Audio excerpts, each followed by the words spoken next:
Good morning, and hopefully you can hear us. I've got to come quite close to the camera because it's very windy and I forgot my my microphones. Well, I didn't forget the mics, but I forgot the cables that go with it, so you'll have to bear with us for today. But today we are at the megalithic site, the ancient site of Stonehenge. We've driven past this many times, so I've physically seen the stones from a distance, but we've never actually been here, so looking forward to this. We're just heading our way into the visitor centre now. I'll confirm all the prices and obviously how to get here. Places over in Salisbury, but you have to book in advance. But I'll work out what the prices are and let you know. Once you've pre-booked your tickets, you turn up at your allotted time, meet up at the visitor centre, then perhaps I think you get a bus or you can walk. The walk will be about 30 minutes to the stones, but your bus runs every 15 minutes, I think. So we're going to head in there now, and then we'll take you along with us.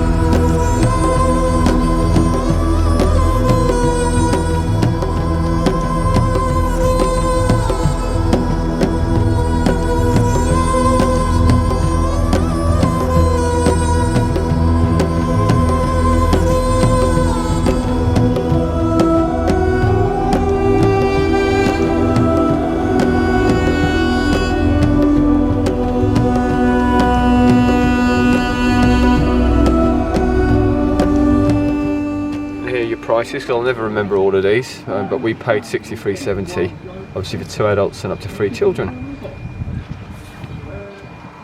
Nice to be inside, so this is part of the exhibition. Stand in the middle of the circles. At least it's warm in here. Yeah, the buses run every 5 minutes to the stones, or to the site. So although we know that the stones were laid here, you know, over 5,000 years ago, there's still much debate as to what the purpose of them are. You know, people tie them to paganism, but obviously no one really knows, which is known built by sophisticated people a long time ago. We also know it aligns with the sun, the summer solstice, and I think it also aligns with regards to the winter solstice. And you also have Stonehenge, which is nearby, which is like a replica. Hopefully we might get a chance to see that. But yeah, this exhibition is great. It tells you a lot about the story, so I'll just let you guys have a look around. So it's funny, it's saying here that Dr. Hawkins, back in the 60s, decoded the stones and found that it was like an astronomical computer. It can work out the patterns of the sun and eclipses, lunar eclipses. It's good. And over here we've got a timeline in 4000 BC.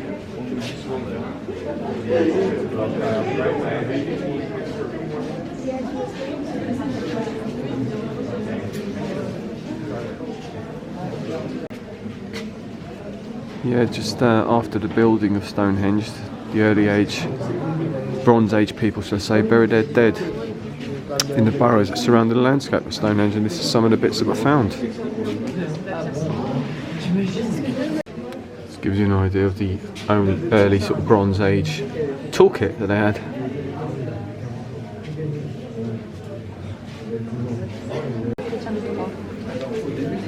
This is some of the early pottery that was used in the Neolithic times. So just showing you this at different stages.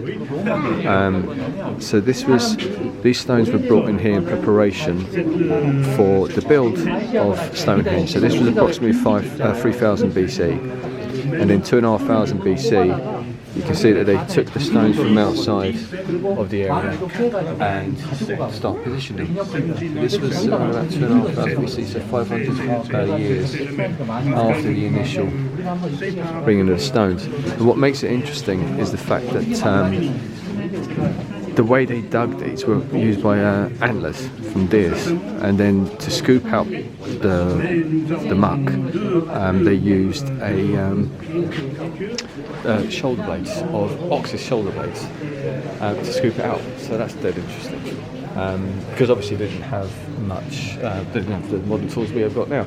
But also what's really fascinating is how they made the rope. The rope was reeved out of plants, various plants. Imagine how strong the ropes have to be pulling 30-ton stones.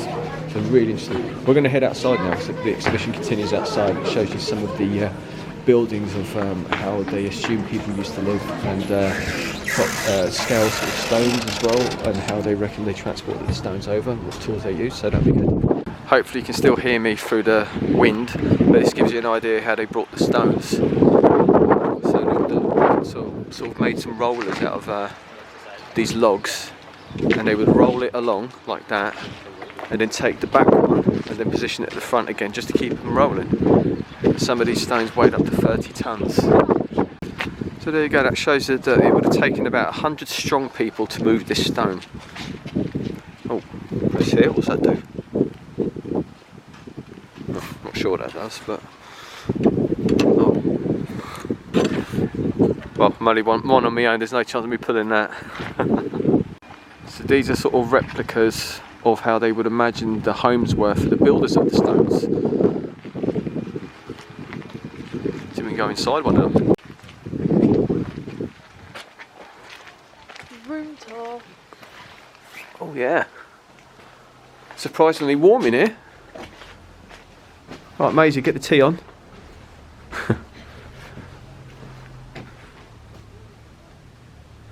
It's like handmade shelves there, weaved together.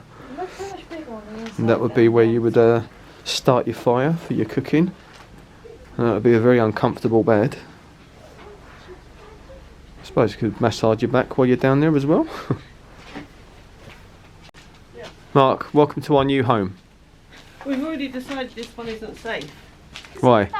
So, because the fire's there, Next to the bed. which we've decided is a fire hazard. Right. But the one over there is a better design. Okay. Right, let's go and have a look at the better design. But this one's even got a letterbox. That's a big dog kennel. Wow. Punishment box. That's alright.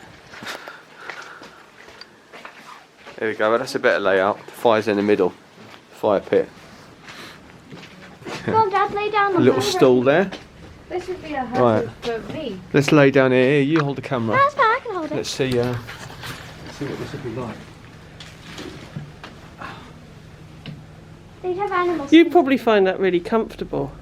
Yeah, apart from the bit that's digging into your spine. Oh, Dad, you could have, they had animal skins over there, so it would be a bit softer. Not good. There really is a lot here to take in. But I could be here for hours. So we're going to head over to the buses now. Run every 5 minutes over to the site. There's a gift shop there that we'll have a look at later. So yeah, head over to the buses and head onto the site for our very first time. Looking forward to this. Look at that, straight on, no queue. Save half an hour walk. So here we go. So Mark, are you still looking forward to this? Yeah, it's like the king of the bus. Oh yeah. Mark can't understand why we're going to be spending at least an hour looking at a bunch of stones. Hopefully when he's a bit older, he'll appreciate it, yeah. That's our little booklet we got as we came in, with lots of information in there as well. Lots of information in there. Hence why I'm going to go through it all today. And this would be the long old walk that we would have to take. But yeah, 30 minutes. On a nice day, I imagine it'd be quite nice. Claire doesn't do walking. But there we go, we'll catch up with you once we're there. So these are the Cursus burrows, which are burial grounds for the Bronze Age people. And you can see some in the distance there, see if I can zoom in a bit. They're massive. So you see a few there, there's several there. Interesting. And this is like a bird's eye view of the positioning of the stones now. Obviously some of them have fallen over, some of them repositioned as well. This one here you can see was repositioned because this was tipped over well, for about 148 years and put back in 1958. picked up from the floor, so you can see all the wearing marks where the others are pretty much bang on. Right, we're here now, so let's have a look. Here we are. We'll be able to get a little bit closer, but finally here. You can probably just make out on the ground here, you see the raised surface that goes around here. That's the henge itself, and then you've got the stone in the middle, which is hence Stonehenge. Wow, to be here this close, Maisie, eh?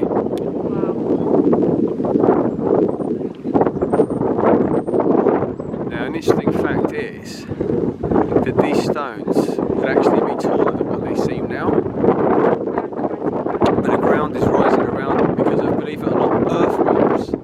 So every sort of 100 years, they'll reduce in size by about 2 feet, 24 inches. I don't know if you can make out, see what looks like the moss growing on the sides of the stones there. I'm not quite sure what that's called, but it actually protects the stones. And the areas that you can see that are quite smooth is where people have touched the stones throughout the years, which is one of the reasons why we're not allowed to actually go up close and personal like we used to in the old days.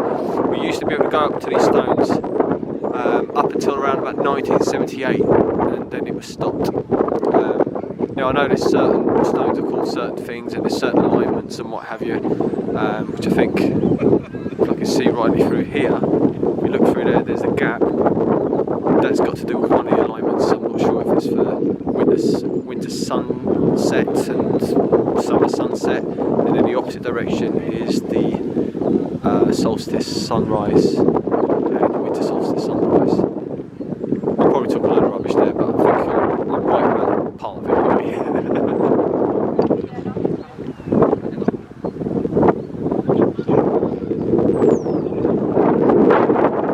Amazing, really. Amazing we're here, amazing, isn't it, eh? How long these stones have been here.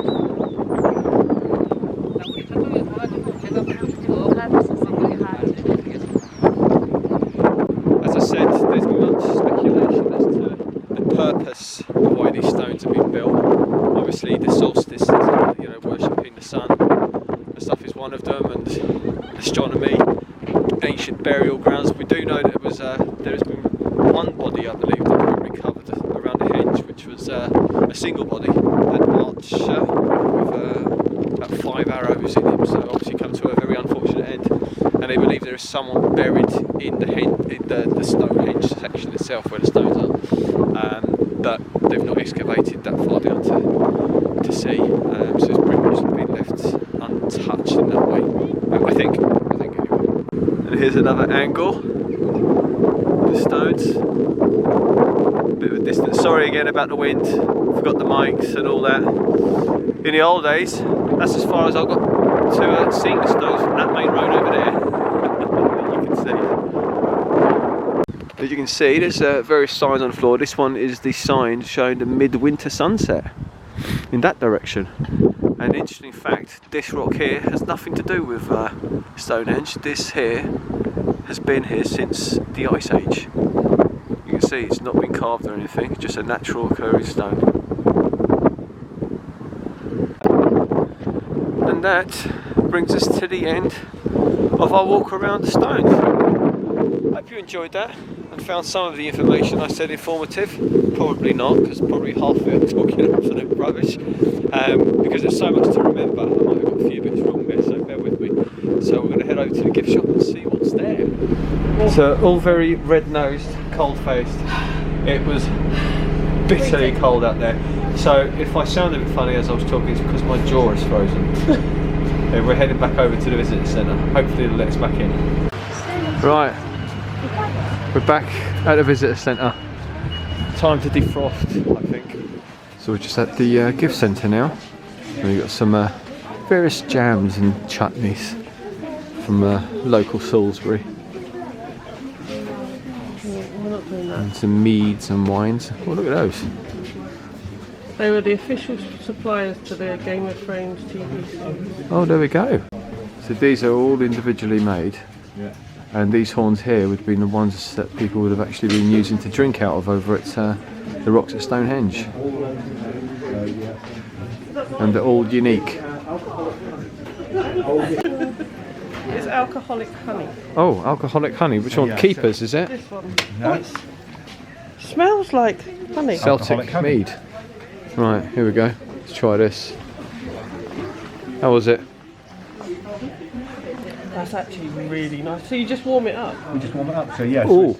So we make it in small batches using local ingredients. But more importantly, we're still using the same recipe that they were drinking up at Stonehenge all those years ago. Oh wow. That was nice. And that was warm as well, wasn't it? It's warm and it's just... Do we need it? Yes, I think you should get it if you like. Too it, get tempting. it. Do I get it from you? Or? So that's Yeah, a just fermented take honey them, drink, check and once out. you've opened that, it doesn't go off. Oh, look at that. G Organics toothpaste, mineral toothpaste, mouthwash tablets.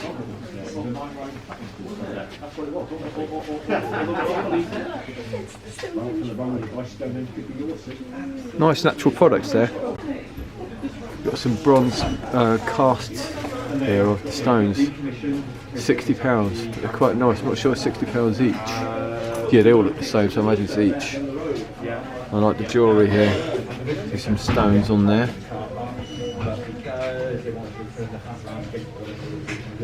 Yeah, they're very nice. There's some key rings here and also some blue stone. This is the stone used on some of those stones at the Stonehenge.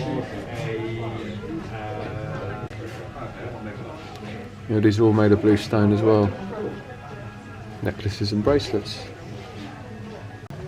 Quite like that. It's a ring of the Stonehenge stones. £20. And over here, you've got Stonehenge in a tin. And that's what it looked like. Some t-shirts.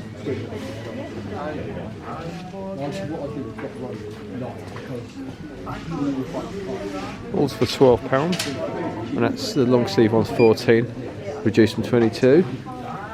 Like the black ones. You even got a chess set. Look at that. £65 clearance chess set.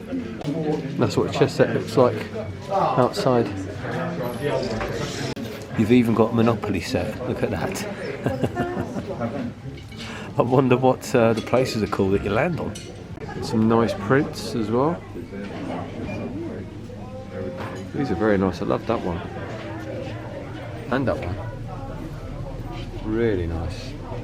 That was quite an interesting gift shop. Yeah, good. Yeah, some nice bits in there. Hello everyone, we're back. We made it to Avebury. I realised after I'd said we were looking at going to Avebury that I never actually told anyone what Avebury was. Just assumed everyone knew. Some of you may know, some of you may not. Avebury is also another stone circle, probably about 40 minutes, half an hour from Stonehenge, depending on traffic. This stone circle is a little bit bigger and about 800 years older than Stonehenge, but not as famous as Stonehenge. Again, it's within that region of these sites. Been a while since we've been here, so looking forward to see if there's been any changes. There's also like I remember is an old museum or something there, which is free to National Trust members. Also parking here now is free for Trust members. If you came here a few years ago, like I did, never used to really be a car park. Used to try and find a space. Sorry, my mouth is still numb from earlier. Needed to try and find a space before. Now it's a little bit more organised. So we'll catch up with you once we're inside. And here we are. So there's the museum's still here. Got a manor and garden. There's an old church down here as well that we'll go and visit. It's a lovely little town, this. Really, really quiet and quaint. You've got a hen shop there which has got all sorts of little trinkets, and there's part of the stone circle that you can see. But we'll head up a bit closer and hope to get some better images. So we're just in the hen shop now. Little gift shop in town. Various little trinkets and stuff. Oh, look at that little fairy village. This area is big for crop circles, sort of Wiltshire and Salisbury. So big collection here of books on various crop circles around the area. Various postcards for the area. And this area is also known for its chalk sculptures on the sides of hills around the area. These look small in here, but they're absolutely massive. Some woolly hats here. Very tempted to get in one of those today. So that was the Henge shop. Well worth a little visit while you're here. So here we are at the Stone Circle in Avebury. As I said, this is older than Stonehenge and much bigger. And the beauty with this one, you can actually get up close and personal with the stones. Now, out of respect, we don't touch them for the simple reason we want to try and preserve them. But yeah, here we are. Yeah, mate, you stand up beside it so they can have a look at roughly the size of this. I'm 5'3" or 160. Yeah, so these are a bit smaller than the ones you see in Stonehenge, but they start all the way from the bottom there, and they come all the way around, and you've got a little roadway across there, and they go all the way around the park. So it's a huge site, really, in comparison to Stonehenge. So before that car park was built that we just came in, this was the only way into Avebury via that road. So you'd come in right in between all the stone circles. You just have to try and find a parking space somewhere around here. So it is better organised the way it is now for parking people that want to visit, because it's quite hard to get here, especially on busy days. Up here is the Red Lion pub. Used to have accommodation here, then it stopped. I'm not sure if it started doing it again, but they do lovely food here. And also, if you're here during the evenings, you get some of the old stories from people that actually make crop circles here as well. So there it is, the Red Lion. Very big in the summer with bikers, this. So if you've got a bike, get yourself down here. So we're just heading into the second section of the stones. So to give you an idea, there's the Red Lion. Over there was the first section of stones we were at. And then it brings you into this field here, which is where the stones continue. And it goes on as well, so it goes also across the way there opposite the pub. But it's just to give you an idea, really, if you're into this sort of thing. If you're not, you've probably switched off by now. We're just here at the top of the hill to show you a pound sort of image. I don't know if you can see it too well. I'll zoom in a little bit more for you. There we go.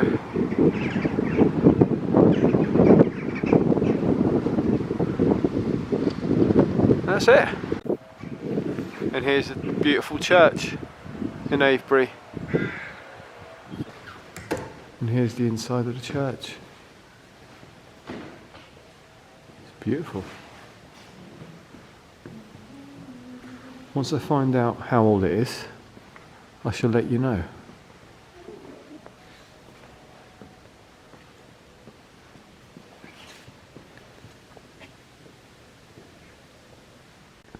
Just came across here, and this is the incumbents and patrons list, and it dates right back to 1085, Rainbold.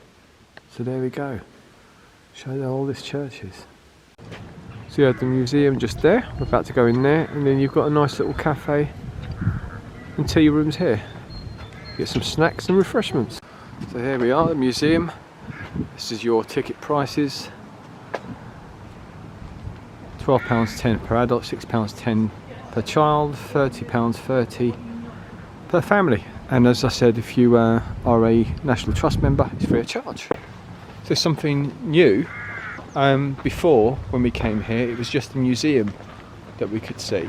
And now you can go into the manor house as well. So we're going to go and see the manor house first, and then head into the museum. Mark thinks that that's the manor house there. Here's the manor house. You also have including your ticket to the gardens, but the gardens are closed at the moment because they're replanting some trees, I believe. But this is very nice.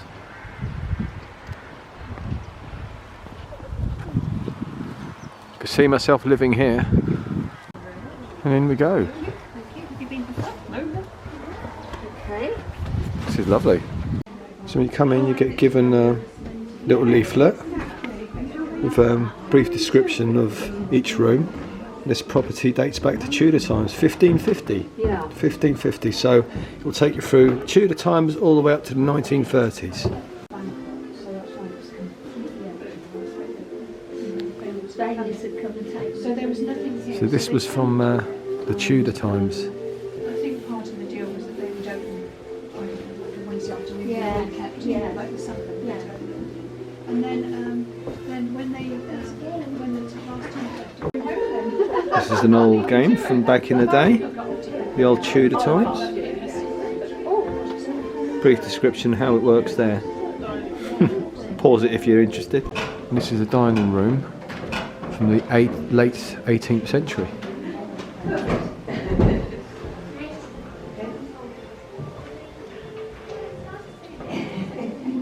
And now we're heading into the billiard room, which is shortly after the dated back shortly after the First World War. Oh wow, this is lovely.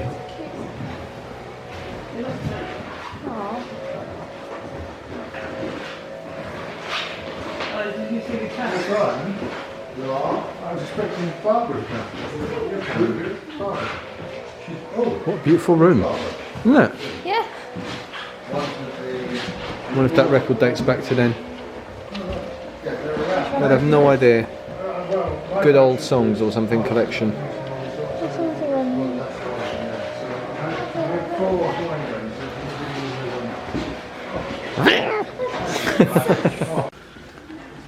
And this is the kitchen from 1912.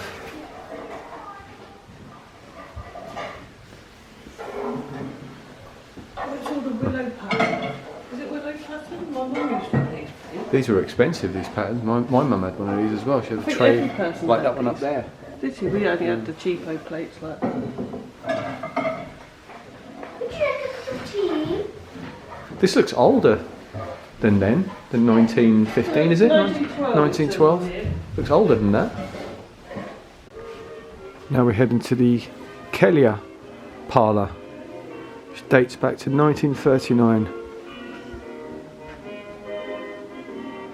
Huh.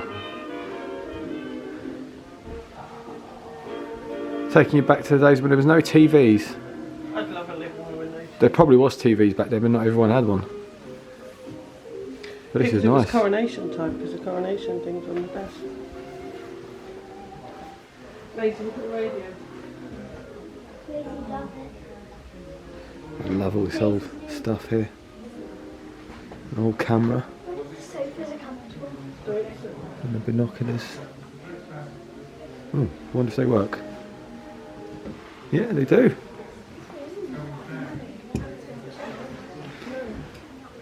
Right, then we get Very nice and cosy. So heading upstairs now to the Tudor bedrooms. Oh, it's actually really soft. Is it? Yeah. I'm not sure what this mattress is. It's all the detail on the ceilings. Yeah, may as well get you a small mattress. Okay. So that's What a lovely sized bedroom. Little view of the church out there. Beautiful. So, if you ever heard of the saying, sleep tight, good night, sleep tight, it's due to, apparently, back in the day, you'd have to make sure that these string or ropes were actually done up tight, otherwise they'd collapse. Hence, sleep tight. Good night, sleep tight. Yeah, there you go. Interesting fact. So coming into the Queen Anne bedroom, dating back to 1712. Oh wow. Look at that bed. It's a lovely chair. This is what you call a bedroom.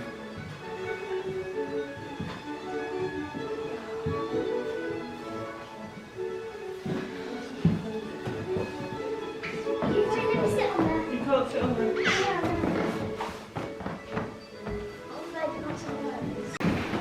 Just quickly back into this room again. Can't remember the name of this room, but this looks like wallpaper, but it's actually hand painted.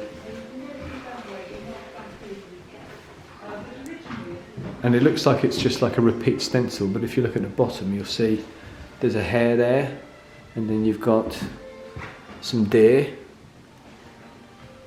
and some Avebury stones as well. But yeah, hand painted. We thought originally it was wallpaper. Amazing. Unfortunately, our battery is running out, so I'm not going to get a chance to video the museum, I don't think. If I do, I will include it. If not, thank you very much for watching. Hope you found it interesting, and we'll see you next time.